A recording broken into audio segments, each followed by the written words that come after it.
Recently NEET परीक्षा scam बहुत अधिक चर्चा में रहा और एक सवाल हमारे समक्ष छोड़ गया कि क्या भारत में जो आपकी कॉम्पिटिटिव एग्जाम कराने की विधि है, जो मेथड है, जो सिस्टम है, क्या वो सही है, क्या उसमें कुछ बदलाव आने की ज़रूरत है। क्योंकि नीट जैसी अगर प्रेस्टिजियस परीक्षा सिक्योर नहीं है, so what about other exams. हालांकि कोई पहली घटना नहीं है, इससे पहले भी यूपीएससी के और एसएससी के भी बहुत से पेपर जो हैं उन पर भी सवालिया निशान उठता रहा है। और आज ये जो विषय है ये हर स्टेट के जो कॉम्पिटिटिव एग्जाम एजेंसीज हैं उन पर सवाल भी उठाता है। इसी कंटेक्स्ट में आज हम हिमाचल को भी समझेंगे, हिमाचल का जो सिस्टम है कॉम्पिटिटिव एग्जाम्स का उसे भी समझेंगे, क्योंकि 2022 के बाद से ही हिमाचल प्रदेश में भी सरकार प्रयास कर रही है कि सीबीटी जो मेथड है एग्जाम्स का वो इम्प्लीमेंट हो। कुछ पायलट प्रोजेक्ट्स के तौर पे कुछ परीक्षाओं में ये हो भी चुका है एंड आने वाले समय में हमें देखने को मिलेगा। लेकिन इसके लिए जो इंपॉर्टेंट पैरामीटर्स होने चाहिए, क्या वो अवेलेबल है हिमाचल प्रदेश में?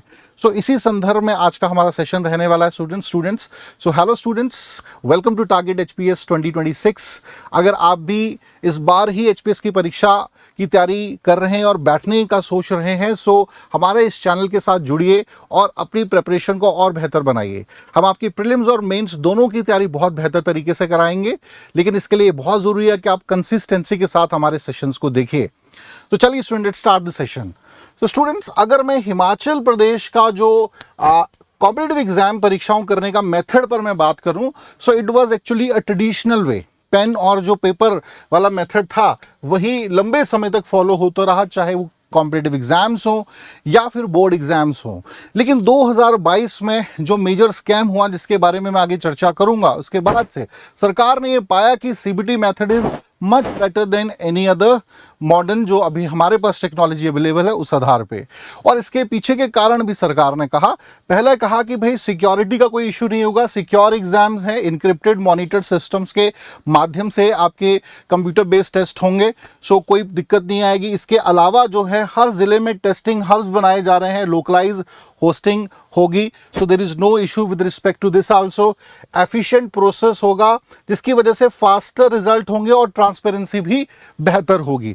कहीं ना कहीं जो बदलता भारत है, ये बदलता हुआ हमारा सिस्टम है, हमारी सराउंडिंग्स हैं, समय की मांग भी हम कह सकते हैं कि modern, accessible and reliable assessment system होना ही चाहिए, समय के साथ बदलाव होने ही चाहिए, और वो उससे कॉम्पिटिटिव एग्जाम भी दूर नहीं है। लेकिन सवाल ये उठता है कि ये सिस्टम अभी ही क्यों लागू हुआ। इसके पीछे इस बात को समझने के लिए we have to turn the pages of the history, we have to look towards what happened in 2022। 2022 में एचपीआरसी के गठन से पहले there is HPSSC, Himachal Pradesh staff selection commission, Hamirpur हुआ करता था, जहां के एक अधिकारी ने जो था पेपर लीक करवाए और जो मामला बहुत अधिक बड़ा हो गया। जब इसकी जांच जो थी अथॉरिटीज़ द्वारा की गई, अलग से एसआईटी बिठाई गई, विजिलेंस ब्यूरो ने ये डिस्कवर करा कि एक सिस्टमेटिक लीक था। ऐसा नहीं है कि ये बाय मिस्टेक हो गया, ये एक इंडिविजुअल की गलती थी, ऐसा नहीं था। एक पूरा इसके पीछे एक सिस्टम काम कर रहा है, बहुत ऑर्गेनाइज सिस्टम है ये। और फिर लिस्ट निकल कर आती है वेरियस एग्जाम्स की जिनमें पेपर लीक के मामले आए, जैसे कि JOAIT post code 965, 939, computer operator की पद थे 1003 पोस्ट कोड के, जूनियर ऑडिटर पोस्ट 1036, ये रद्द होते हैं। ये सारी परीक्षाएं रद्द हुई। सोचिए, इनमें से बहुत सी परीक्षाएं ऐसी थी जो 4-4, 5-5 साल के बाद निकली थी। तो सोचिए कितना बड़ा खिलवाड़ है ये यूथ के फ्यूचर के साथ। Alright, art teacher 980 post code जो था उसकी पोस्टें रद्द होती हैं, जेई की पोस्टें रद्द होती हैं, ऑक्शन रिकॉर्डर की पोस्टें रद्द होती हैं। इसके मामला ज़्यादा गरमाया कब, जब इसी वर्ष मार्च को आपके सबसे जो प्रतिष्ठित परीक्षाएं हैं जिसमें हम कंसीडर करते हैं एचपी पुलिस कांस्टेबल, जिसका बहुत बच्चे हिमाचल में जो है अप्लाई करते हैं। So around more than 75 student candidate जो थे, 75,000 से भी अधिक बच्चों ने परीक्षा पद भरे, ठीक है, परीक्षा के फॉर्म भरे। लेकिन जब परीक्षा हुई तो उसमें फिर से वही समस्या आ गई, पेपर लीक की, और पूरा पेपर कैंसिल हो गया। भाई एग्जाम कैंसिल हुआ, सीबीआई की मांग हुई, सीबीआई जांच की मांग होती है डिफरेंट डिस्ट्रिक्ट से, कांगड़ा, सोलन, शिमला से। और सोचिए कि बच्चे लगातार दिन रात जो मेहनत कर रहे होंगे उन पर क्या गुजरी होगी। सारी मेहनत आपने एक झटके से उनकी जो थी खराब कर दी। और इन्हीं सब जो ये बार बार जब ये केसेस होने लगे, सरकार को भी विचार करना पड़ा कि अब हमें कुछ बदलाव करने की जरूरत है। सबसे पहला बदलाव किया, dismissal of HPSSC, Himachal Pradesh staff selection commission को ही रद्द कर दिया गया और उसकी जगह इंट्रोडक्शन हुई HPRCA, हिमाचल प्रदेश जो चयन आयोग है आपका, ठीक है, उसका गठन होता है, ठीक है। और अब उसी के माध्यम से CBT परीक्षाओं का आयोजन किया जाएगा। खैर ये अकेली बॉडी नहीं है जो CBT मेथड के थ्रू एग्जाम करवाएगी, तो वो ये भी समझते हैं हिमाचल में वो कौन कौन से हमारे इंस्टीट्यूशंस हैं जो इन परीक्षाओं को कंडक्ट कराएंगे। तो सबसे पहले तो HPRCA, हिमाचल प्रदेश राज्य चयन आयोग, ठीक है, ये मैनेज करता है क्लैरिकल, टेक्निकल, टीचिंग परीक्षाओं को, जैसे कि JOAIT, पटवारी, पंचायत सेक्रेटरी, है ना, JBT। तो ये जितने भी परीक्षाएं हैं और ज़्यादातर जो यूथ है इन परीक्षाओं में बैठता है। तो अब CBT मेथड के माध्यम से ये एग्जाम्स होने वाले हैं। टॉक अबाउट HPPSC में HS जैसी परीक्षा अभी जो है मुख्य रूप से तो ट्रेडिशनल मेथड पर ही होती है, OMR शीट वगैरह ही, बट स्टिल ये जैसे ही अभी एक तरीके से हम कह सकते हैं टेस्टिंग चल रही है, जैसे ही यहाँ पे सफलता मिलेगी 1-2 साल में HS की परीक्षा भी CBT पर ही आधारित होगी। इसके अलावा HP सेट की परीक्षा CBT मेथड है ना। So these are a kind of we can say that experiments हो रहे हैं। इसके अलावा HP तकनीकी शिक्षा बोर्ड भी है जो SCBT या NCVT ITI के एग्जाम्स को कंडक्ट कराता है, CBT बेस्ड मेथड पर ही, कंप्यूटर बेस्ड टेस्ट ही हैं। सो आप इससे अंदाज़ा लगा सकते हैं कि एक तरीके से आज हिमाचल के ऑलमोस्ट सभी जो परीक्षाएं हैं वो अब आने वाले समय में 100% हमें CBT दिखने वाली है। Depends on how successfully it works, because अभी इस पर कहीं ना कहीं सवालिया जो है निशान है। एक प्रश्न ये भी उठता है, do we have that in essential infrastructure? क्या हमारे पास, हम बात तो कर रहे हैं कि डिजिटलाइजेशन हो सभी एग्जाम्स का, लेकिन क्या हमारे पास वो ज़रूरी इंफ्रास्ट्रक्चर भी है? अगर नहीं है तो कैसे मैनेज हो पाएगा? प्रैक्टिकलिटी समझिए आप। और यहाँ से सवाल पहला ही उठ जाता है जब हम सेंटर्स को देखते हैं। जितने भी अभी तक हिमाचल प्रदेश में टोटल एलोकेटेड सेंटर्स हैं इंपॉर्टेंट सिटीज़ में, वो हैं शिमला, हमीरपुर, मंडी, धर्मशाला कांगड़ा, बिलासपुर, चंबा, ऊना, नाहन, सोलन और कुल्लू। आपको पता है अगर एक ज़िले में भी एक सेंटर है तो भी ट्रैवल बहुत पड़ जाता है, ठीक है ना। कि आप सोचिए अगर आपको कुल्लू के इंटीरियर में आप रहते हो और आपको मेन कुल्लू में भी जाना है, it will take a lot of time. And what about Kinnaur and Lahaul Spiti, उनका तो मेंशन ही नहीं है। अगर लाहौल स्पीति के बच्चे को पेपर देने आना होगा तो वो कहाँ आएगा? या तो वो कुल्लू आएगा या फिर शिमला जाएगा, ठीक है। ऐसा ही किन्नौर के कंटेक्स्ट में देखिए, उनके ज़िले में तो ऐसा कोई सेंटर एस्टेब्लिश है ही नहीं। Why not? सवाल उठता है क्योंकि जब आप बात कर रहे हो ना डिजिटलाइज करने का, तो आप एक्सपेरिमेंट नहीं कर सकते हो, बिकॉज यहाँ पर यूथ के फ्यूचर की बात है कि नहीं, हम तो एक पायलट प्रोजेक्ट की तरह देख रहे हैं इसे, देखते हैं कितना सफल होता है। अरे भाई, यूथ का फ्यूचर है। अगर कोई डिस्क्रिपेंसीज होती हैं, पावर फेलुअर्स होता है, सो आप सोचिए आपको बच्चे जो इतने समय से जो अफोर्ड नहीं कर सकते हैं कि 2 महीने और तैयारी करनी पड़ेगी, तो खर्चा कैसे निकलेगा? How they will manage their life? So it is somewhere a big challenge in front of the government. If you are insuring about the CBT method, आपको कहीं ना कहीं इंश्योर करना पड़ेगा कि सारा डिजिटल इंफ्रास्ट्रक्चर जो है वो बहुत बेहतर है। Talk about the next one. अब हम बात करेंगे कोर CBT सिक्योरिटी फीचर्स की, कि अगर ये सारी इंश्योर हो जाएंगी तो बहुत बेहतर है, ठीक है। जैसे कि सबसे पहले बायोमेट्रिक वेरिफिकेशन होनी चाहिए। जो भी कैंडिडेट्स एग्जामिनेशन हॉल में आएंगे, fingerprint and photo registration properly होना चाहिए, ठीक है। और वो बायोमेट्रिक तरीके से हो, क्योंकि बहुत बार देखा है कि किसी और के नाम पे कोई और पेपर दे आता है और किसी को जानकारी नहीं मिलती इन इश्यूज़ की, ठीक है। तो ऐसे जो डिस्क्रिपेंसीज है उससे बचा जा सकता है। इसके अलावा network and data security is very important. जो लोकल लेन केबल्स हैं वो इंश्योर बेहतर होनी चाहिए, ठीक, कोई पावर फेल्यूअर्स ना हो। नेक्स्ट है लाइव सर्विलेंस होना चाहिए, live stream CCTV monitored cameras होने चाहिए कि कौन परीक्षाओं में बच्चे आ रहे हैं, कितने लोग हैं, कोई गलत लोग तो एंटर नहीं कर रहे हैं जो इस प्रकार की प्रैक्टिसेस को प्रमोट करते हैं, क्योंकि नेटवर्क देखो हर जगह बना हुआ है। इसके अलावा एंटी चीटिंग टूल्स जो हैं वो होने चाहिए, browser lockdown, AI enabled remote processing etcetera.